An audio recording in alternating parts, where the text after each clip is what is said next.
6ஆம் தேதி தமிழக பாரதிய ஜனதா கட்சியினுடைய தலைவர் மரியாதைக்குரிய டாக்டர் எல் முருகன் அவர்கள் தலைமையிலே வேல் யாத்திரை திருத்தணியிலே தொடங்கியது. நேற்றைய தினம் ஃபர்ஸ்ட் பேஸ் அது ஓசூரில் நிறைவடைந்தது.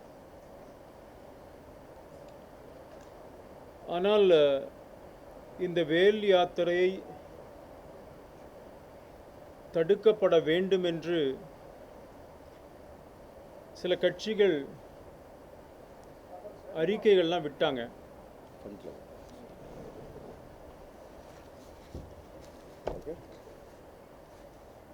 சில கட்சிகள் இந்த வேல் யாத்திரை தடை செய்யப்பட வேண்டும் என்று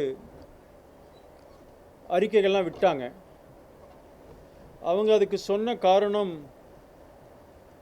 கொரோனா பாதிப்பு இருக்கு, இந்த நேரத்தில் வேல் யாத்திரை என்பது பெரிய பாதிப்பை ஏற்படுத்தும் அப்படின்னு சொன்னாங்க. அப்படி அறிக்கை விட்ட கட்சிகளே இந்த கொரோனா காலத்தில் ஆர்ப்பாட்டங்கள் நடத்தியிருக்கிறாங்க.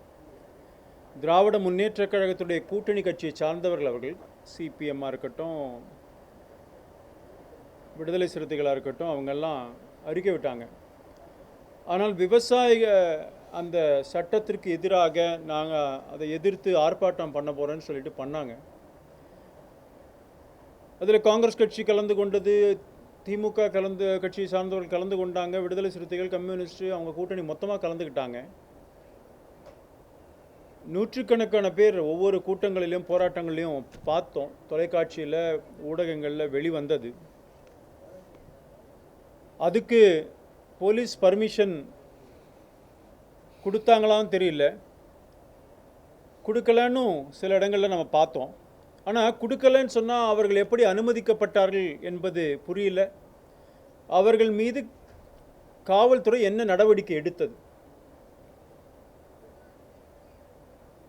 சென்னையில் ராஜ்பவன் எதிராக திராவிட முன்னேற்றக் கழகம் பெரிய ஆர்ப்பாட்டம் நடத்தினாங்க. இடைவெளி கொஞ்சம் கூட இல்லாமல் கூட உட்கார்ந்துருந்தாங்க. அவங்களுடைய தொண்டர்கள் இருந்தாங்க, கலந்துக்கிட்டாங்க. ஆனால் அதற்கு பிறகு அந்த ஆர்ப்பாட்டம் அனுமதிக்கப்பட்டது. எந்த கைது நடவடிக்கையும் நம்ம பார்த்ததா தெரியல. அவர்கள் மீது என்ன வழக்கு போட்டாங்கன்னு தெரியல. அவர்களெல்லாம் ராஜ்பவன் முன்னாடி கூடாமல் இருப்பதற்கு மாநில காவல்துறை என்ன நடவடிக்கை எடுத்ததா என்பதெல்லாம் கேள்வியாக இருக்கு.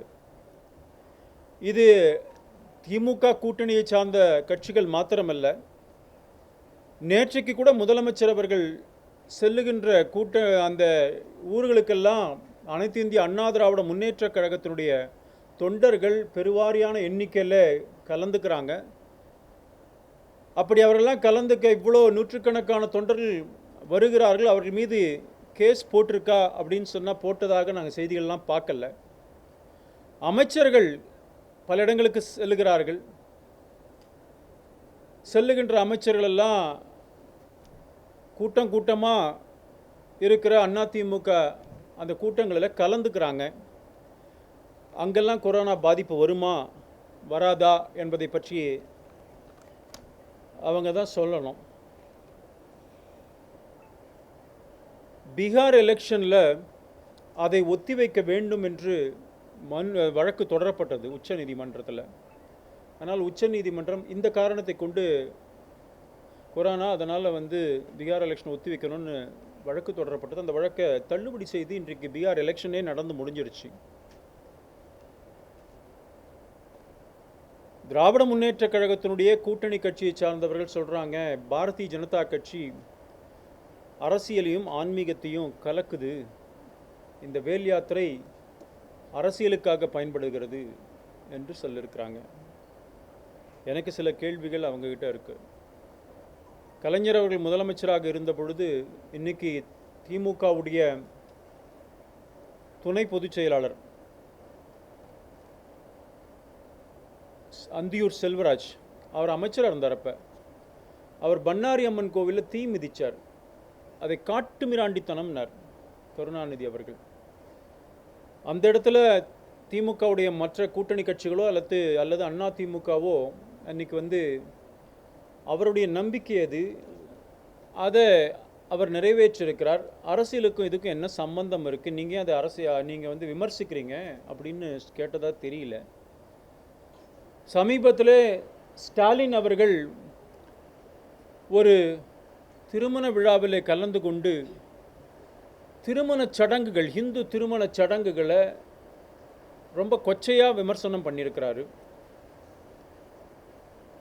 அந்த விஷயத்தில் யாருமே அவங்களுடைய கூட்டணி கட்சியோ அல்லது அதிமுகவோ நீங்கள் திருமண சடங்குகளை கலந்து கொண்டீர்கள், தமிழருடைய கலாச்சாரம், தமிழுடைய பழக்க வழக்கங்கள், சடங்குகள், இதை ஏன் கொச்சைப்படுத்துகிறீங்க, அதுக்கும் அரசியலுக்கும் என்ன சம்பந்தம், நீங்கள் ஒரு அரசியல்வாதி இதை ஏன் பேசுகிறீங்கன்னு கேட்கல. திருமாவளவன் அவர்கள் கோவில் சர்ச்சுனா இப்படி இருக்கும், மசூதினா இப்படி இருக்கும், அந்த பொம்மைகள், கொச்சையான பொம்மைகள் இருந்தால் அது கோவில் அப்படின்னு நம்ம எடுத்துக்கணும்னு ஒரு கூட்டத்தில் பேசினார். நீங்கள் அரசியல்வாதி, எதுக்கு ஆன்மீகத்தை பற்றி, ஒரு இந்து மதத்தினுடைய கோவில்களை பற்றி இப்படி விமர்சிக்கிறீங்க அப்படின்னு யாரும் கேட்கல. சமீபத்தில் அதே திருமாவளவன் அவர்கள் பெண்களை இழிவுபடுத்துகிற மாதிரி மிக கொச்சையான வார்த்தைகளில் சொன்னாங்க. அது குறித்து பாரதிய ஜனதா கட்சி கூட ஆர்ப்பாட்டம் நடத்தினோம். நீங்கள் ஒரு அரசியல் கட்சியை சார்ந்தவர் தானே, ஒரு அரசியல் கட்சியை நடத்துகிறீர்கள், ஏன் தமிழ் பெண்களை, இந்து பெண்களை இழிவுபடுத்துகின்றீர்கள், அந்த மதத்திலிருந்து இருக்கிற பெண்களை இப்படி கொச்சையாக பேசுகிறீர்கள் என்று திராவிட முன்னேற்ற கழகமோ மீதி பேரோ கேட்கல. இவர்களெல்லாம் அரசியல்வாதிகளாக இருந்து கொண்டு தமிழர்களுடைய நம்பிக்கை, இந்துக்களுடைய நம்பிக்கையை கொச்சைப்படுத்தி கொண்டே இருப்பார்கள். நீங்கள் ஏன் கொச்சைப்படுத்துகிறீர்கள் என்று பாரதிய ஜனதா கட்சி கேட்டால் அரசியல் ஆன்மீகத்தை சேர்க்கிறாருன்னு பேசுகிறாங்க. நீங்கள் அரசியல்வாதியாக இருந்து கொண்டு ஏன் ஆன்மீகத்தில் அதை அல்லது சடங்குகளில் அல்லது எங்களுடைய கலாச்சாரத்தில், பண்பாட்டில் எங்களுக்கு இருக்கிற நம்பிக்கையை கொச்சைப்படுத்துவது உங்களுக்கு யார் அதிகாரம் கொடுத்தது? இப்படி இன்றைக்கு தமிழ்நாட்டில் சடங்குகளையும் நம்பிக்கைகளையும் கொச்சைப்படுத்துகின்ற இவர்கள் ஆன்மீகத்துக்கு எதிராக செய்து கொண்டே இருப்பார்கள். கோவில் வாசலில் கடவுளை கற்பித்தவன் காட்டுமிராண்டி என்று ஒரு போர்டு வைப்பாங்க. ஏங்க அப்படி பண்ணுறீங்க, கோவிலுக்கு முன்னாடி ஏன் வைக்கிறீங்க அப்படின்னு நம்ம கேட்டால் அரசியலையும் ஆன்மீகத்தையும் இணைக்கிறார்கள்னா பேசுகிறாங்க. தமிழ்நாட்டில் வேல் யாத்திரை நடத்தக்கூடாது என்பதற்கு அவர்கள் சொல்லுகின்ற காரணம் கொரோனா.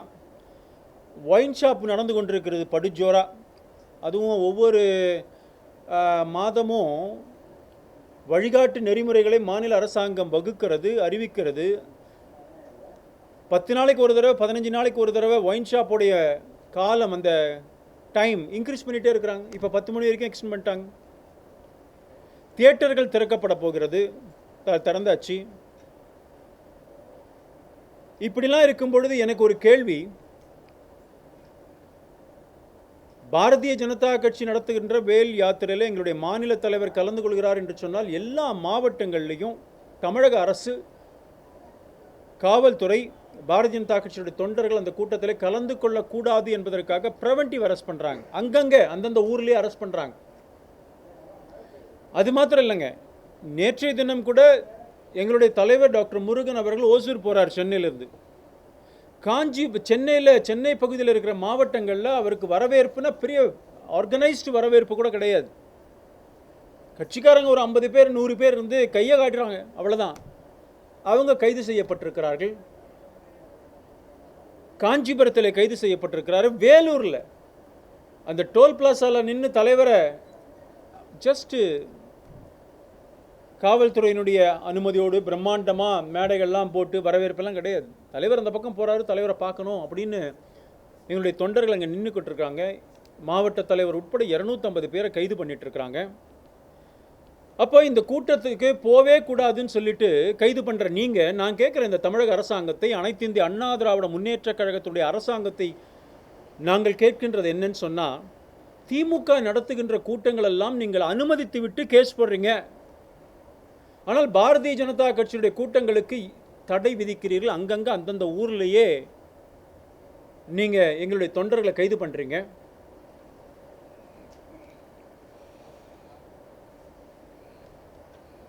எங்களுடைய தொண்டர்கள் அதே போல் பார்த்தீங்கன்னா நேற்றைக்கு காஞ்சிபுரத்தில் ஒரு ஹோட்டலில் இருக்கிறாரு. ஹோட்டலில் இருக்கிற பிடிச்சி தூக்கி குண்டுகட்டாக தூக்கி கைது பண்ணுறாங்க. நான் நேற்று ஒசூர் போகிறேன், காஞ்சிபுரம் எல்லையில் தடுக்கப்பட்டேன். 15 நிமிஷம் அங்கே பேசினாங்க, இங்கே பேசினாங்க, அப்புறம் அனுமதிச்சாங்க. நான் அப்படி என்னுடைய காரை கிளம்பி ஒரு 10 அடி போயிருக்க மாட்டேன், வேலூர் போலீஸ் தடுத்தாங்க. நீங்கள் காஞ்சிபுரம் எல்லையில் பர்மிஷன் வாங்கிட்டு வேலூர் எல்லையில் நாங்கள் ஓடுகணுன்றாங்க. அதுக்கு ஒரு 10-15 நிமிஷம் அவர் யார்ட்டையோ பேசுகிறாரு, அதுக்கப்புறம் அனுமதிக்கிறாங்க. பிஜேபி கொடி போட்டு எங்கே போனாலுமே கைது செய்யப்படுகிறார்கள் என்று சொன்னால் நான் கேட்கின்றேன், ஏன் இதே நடவடிக்கையை தமிழக அரசு, அதிமுக அரசு, திராவிட முன்னேற்றக் கழகம் நடத்துகின்ற போராட்டங்களில் இந்த மாதிரி நடவடிக்கைகளை ஏன் எடுப்பதில்லை? நேற்றுக்கு திரு அழகிரி அவர்கள் காங்கிரஸ் கட்சி ஆர்ப்பாட்டம் நடத்தியிருக்கிறது. அந்த ஆர்ப்பாட்டக்காரர்களை அந்த இடத்துக்கே வராமல் நீங்கள் கைது பண்ணியிருக்கீங்களா? ப்ரிவென்டிவ் அரெஸ்ட் நடந்திருக்குதா? இல்லையே. அப்போ எங்களுக்கு சந்தேகம் இருக்கிறது.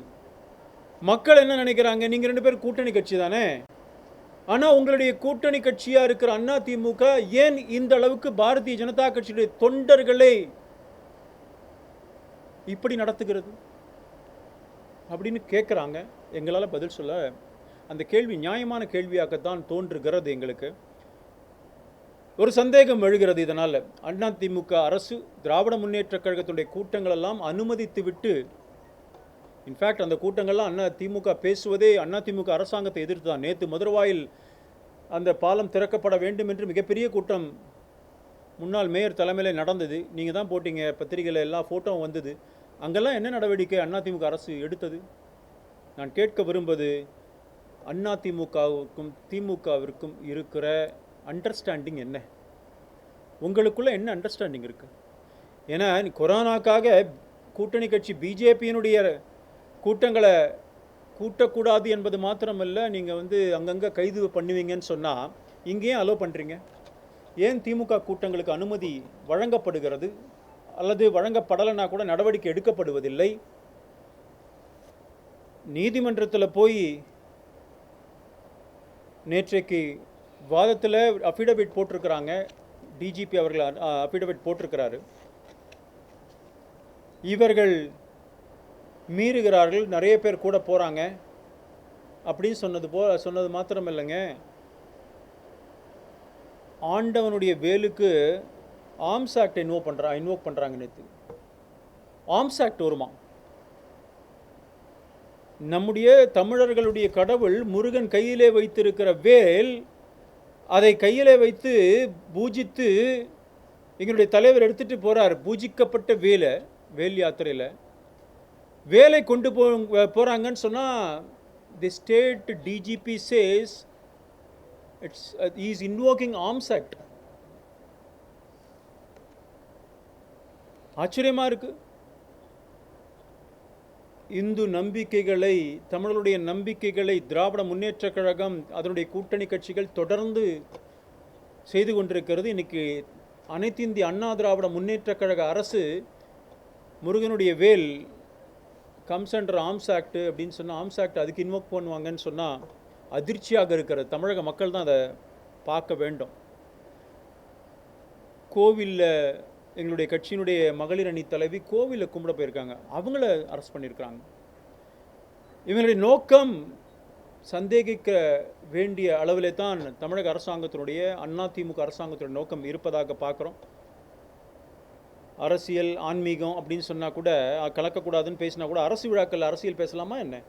எல்லா மாநில அமைச்சர்களும் முதலமைச்சர் கூட அரசு விழாக்களில் அரசியல் பேசிக்கொண்டு தானே இருக்கிறார். அது சரியா? அதனால் நாங்கள் இந்த விஷயத்தில் அரசு என்ன நோக்கத்தோடு எங்களுடைய இந்த வேல் யாத்திரையை தடுக்க நினைக்கிறது என்பது புரியல. ஆனால் ஒன்றை மாத்திரம் சொல்லிக்கொள்ள விரும்புகின்றோம். டிசம்பர் 6ஆம் தேதி இந்த வேல் யாத்திரையினுடைய நிறைவு விழா பிரம்மாண்டமாக திருச்செந்தூரிலே நடைபெற இருக்கிறது. எங்களுடைய அகில இந்திய தலைவர் திரு JP நட்டா அவர்கள் அதில் கலந்து கொள்ள இருக்கிறார் என்பது மாத்திரம் உறுதி. தொடர்ந்து வேல் யாத்திரை நடக்கும் என்பதை சொல்லிக்கொள்ள விரும்புகிறேன்.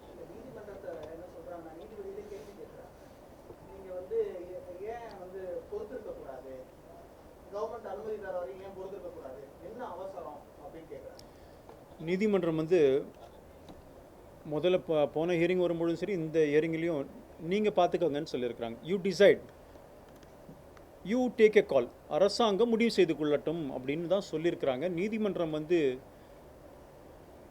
ஆர்கியூமெண்ட்டில் சொல்கிறதெல்லாம் வந்து நம்ம குறிப்பு ஆர்கியூமெண்ட்டில் சொல்கிறதில், அதாவது ஆர்டர்ஸ் எதுவும் போடலை. ஆர்கியூ பண்ணும்பொழுது அதை பேசியிருக்கிறாங்க. ஆனால் நீதிமன்றம் தடை கொடுக்கலை. நீங்கள் முடிவு பண்ணுங்கன்னு தான் சொல்லியிருக்கிறாங்க. இன்ஃபேக்ட் ரிவைஸ்டு ஒரு மனு கொடுக்க சொல்லியிருந்தாங்க. எங்களுடைய மாநில பொதுச் செயலாளர் கூட டிஜிபியை சந்தித்து அதை கொடுத்துருக்குறோம். நம்ம கோர்ட்டு போன ஹியரிங்கில் சொன்னதை வச்சு தான் எந்த பக்கம் போகிறீங்க, எப்படி பண்ண போகிறீங்கலாம் நீங்கள் கொடுங்க அப்படின்னு சொல்லியிருக்கிறாங்க. அதை கன்சிடர் பண்ண சொல்லியிருக்கிறாங்க.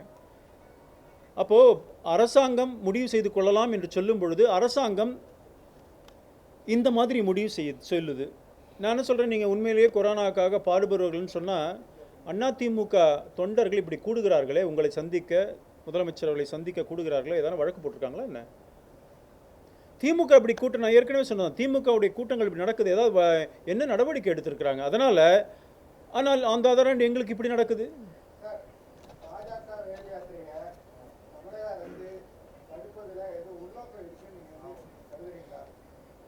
மக்கள் கருதுகிறார்கள். இல்லைங்க, இருங்க, நான் பதில் சொல்கிறேன். உள்நோக்கம் இருப்பதாகத்தான் இப்பொழுது அவருடைய நடவடிக்கைகள் தெரிகிறதுன்னு தான் சொல்கிறேன் நான்.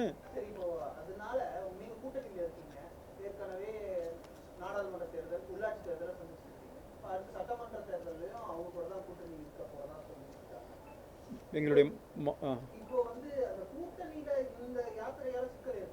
இங்கே பாருங்கள், நம்ம யாத்திரையை பற்றி பேசிகிட்டு இருக்கிறோம். அசம்பிளி எலெக்ஷன் வரட்டும், we will cross the bridge when it comes. ஒன்று இங்கே பாருங்கள், இப்போ சரி,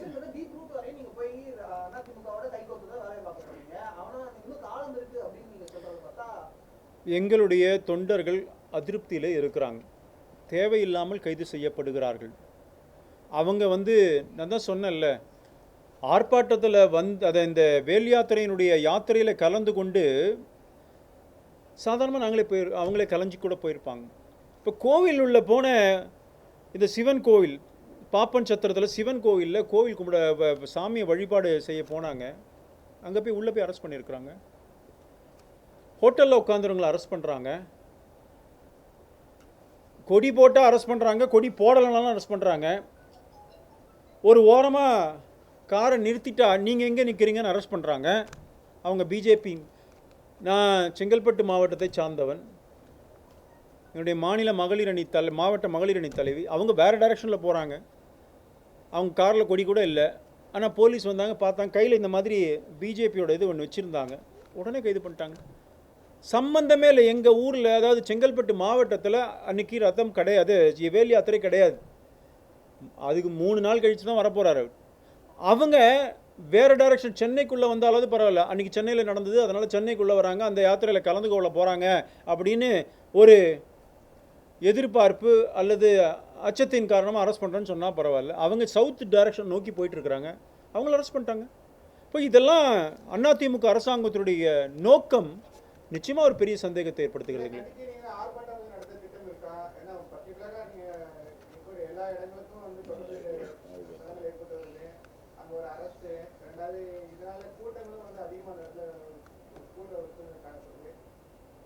ஆல்ரெடிங்க எங்கெல்லாம் கைது செய்கிறார்களோ அங்கெல்லாம் எங்கள் தொண்டர்கள் ஆர்ப்பாட்டம் தான் செய்கிறாங்க. ஆர்ப்பாட்டம் செஞ்சு தான் பண்ணிகிட்ருக்குறாங்க. ஆர்ப்பாட்டம் செய்து தான் அரெஸ்டே ஆகிறாங்க. வெறுமே அதை எதிர்த்து தான் பண்ணுறாங்க. So already it is there. அடுத்த கட்டம் 17ஆம் தேதியிலிருந்து 2ஆம் கட்ட அந்த வேல் யாத்திரை தொடங்கும். இப்போ வந்து இந்த தீபாவளினால் நேற்றோட ஃபர்ஸ்ட் ஃபேஸ் இது பண்ணியிருக்குது. இப்போ மீண்டும் 17ஆம் தேதியிலேருந்து தொடங்கும்.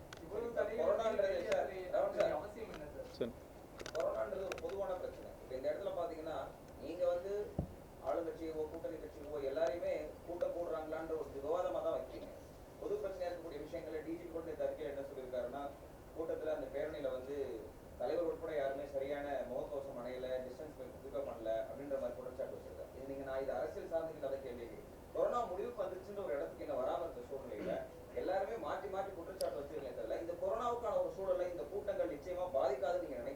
ரைட். ஏன்னா எங்களை கேட்டா அந்த கட்சி நடத்தலையான்னு கேட்கறாங்க, அவங்களை கேட்டா நீங்க நடத்தலையா, அதிமுக நடத்தலையா, திமுக நடத்தலையா, எல்லாத்தையுமே விளக்கம் வைக்கிறீங்க. இப்போ கொரோனாவுக்கான பொதுவான பதில் தான் என்ன? இதனால உங்களுக்கோ இல்லை இதுக்கான பாதிப்பு இல்லைன்னு நினைக்கிறீங்களா, வராதுங்களா? காரணமா தான் கொரோனாவை எடுத்துக்கிறாங்க. I understand. ஆனால் எனக்கு புரியுதுங்க. அதுக்கு தான் ஃப்ரீக்வெண்ட்டு ரிவ்யூஸ் நடக்குது. மத்திய அரசாங்கம் வழிகாட்டு குறிப்பு மாதம் கொடுக்குறாங்க. மாநில அரசாங்கமும் கூட மாநில முதலமைச்சர் வந்து மருத்துவ குழுவோடு சந்தித்து ஒரு 27 28 தேதியில் சந்தித்து 30ஆம் தேதி ஒரு அறிக்கை கொடுக்குறாங்க. நீங்கள் வந்து நிச்சயமாக அந்த பாதிப்பு இருக்குது அப்படின்னு சொல்லும் பொழுது நான் அதுதான் கேட்குறேன், ஏன் வந்து ஒயின் ஷாப் திறந்தீங்க? கொரோனா பாதிப்பு இருக்குது, பிஜேபி நடத்துகிற யாத்திரையில் கொரோனா பாதிப்பு இருக்குது, அதனால தான் தடுக்கிறோன்னு சொன்னால் ஒயின் ஷாப்பில், தியேட்டர்ஸில் 30,000 பஸ் இப்போ விட போகிறாங்க தீபாவளிக்கு. அதில் நீங்கள் போடுற முதலமைச்சருடைய அந்த கூட்டங்களில் வர அதிமுக தொண்டர்களால், திராவிட முன்னேற்ற கழகம் நடத்துகின்ற ஆர்ப்பாட்டத்தில், இது நான் கேட்ட கவுண்டர் கொஸ்டின் கிடையாது. உண்மையிலே நீங்கள் கொரோனா அக்கறை இருந்ததுன்னா இதெல்லாம் ஏன் நடக்குது? பிஜேபி மாத்திரம்தான், பிஜேபி போகிற தொண்டர்கள் மாத்திரம்தான் கொரோனா இருக்குதா? நீங்கள் ரெண்டு எம்எல்ஏ எழுந்திருக்கிறாங்க திமுக. அப்போ திமுகவுக்கு அது அதிகம், இழப்பு அதிகம். ஏன் சார்?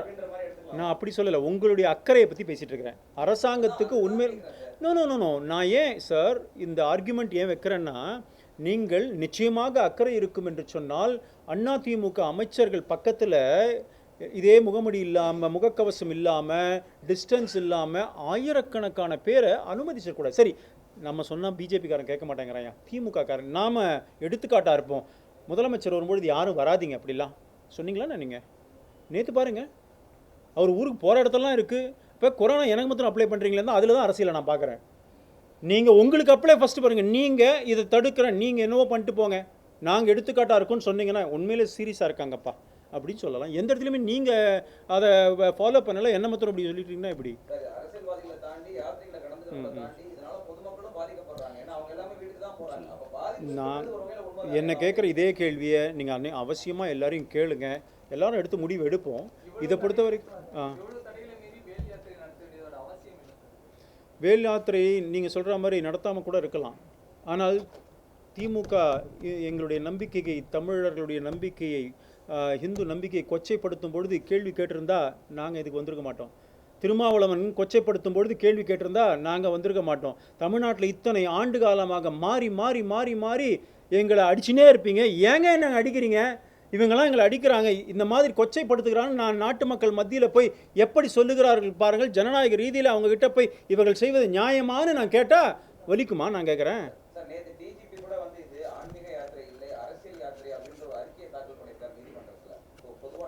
நான் அதுக்கு தான் நாங்கள் பாருங்கள், எனக்கு பாருங்கள், நான் தமிழக அரசாங்கத்தை தான் சேர்த்து சொல்லிட்டேன் உங்ககிட்ட. அது இன்க்ளூடிங் டிஜிபி தான். டிஜிபி அறிக்கையும் தமிழக அரசாங்கத்தினுடைய அறிக்கை தானே, அப்படி தானே இப்போ தனியாக பார்ப்பாங்களா? நான் ஏடிஜிபி அறிக்கை, டிஜிபி அறிக்கை, எஸ்பி அறிக்கை நான் பார்ப்பாங்க. அதுக்கு அரசாங்கத்தினுடைய இது அறிக்கை சார். தேசிய ஜனநாயக கூட்டணி தமிழ்நாட்டில் ஆட்சி பொறுப்பில் வர வேண்டும் மீண்டும் அப்படிங்கிறது எங்களுடைய ஆசை. அதை தான் நம்ம சொல்லணும். இருக்குல்ல, இப்போ இருக்குல்ல, நாங்கள் தேசிய அதுதான் நாங்கள் ஏற்கனவே மாநில ஒரு நிமிஷம் இருங்க, யாரும் மாநில தலைவர் தெளிவாக சொல்லியிருக்கிறார். அதே பதில் தான் என்னுடைய பதில். இதுவரைக்கும் மாநில தலைவரை நீங்கள் பல தடவை கேட்டீங்க, என்ன பதில் சொன்னாரோ அதே பதிலை நீங்கள் எடுத்துக்கொள்ளுங்கள். நன்றி.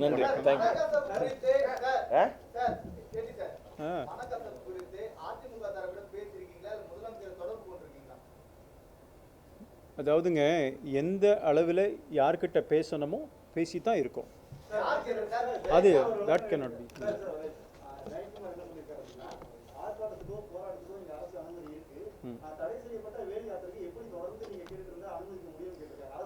அதுதாங்க நீங்கள் அரெஸ்ட் பண்ணுங்கன்ற. நான் என்ன சொல்கிறேன், உங்களுடைய நடவடிக்கை எப்படி இருக்குன்னு தான் நான் கேட்குறேன். நாங்கள் என்ன அரெஸ்ட்டுக்கு பயந்துனா இருக்கோம்? அதெல்லாம் ஒன்றும் இல்லை சார். திரு ஜெயக்குமார், மாண்புமிகு ஜெயக்குமார் அவர்கள் எங்களுக்கு கொடுக்குற அட்வைஸை முதல்ல அதிமுக தொண்டர்களுக்கு கொடுக்கட்டும். அவர் முதல்ல ஃபாலோ பண்ணட்டும். பக்கத்தில் எல்லாரும் இவ்வளோ பேர், ஆயிரக்கணக்கான பேர் வச்சுட்டு எங்களுக்கு அட்வைஸ் பண்ண வேண்டாங்கிறதா எங்களுடைய. Thank you very much sir.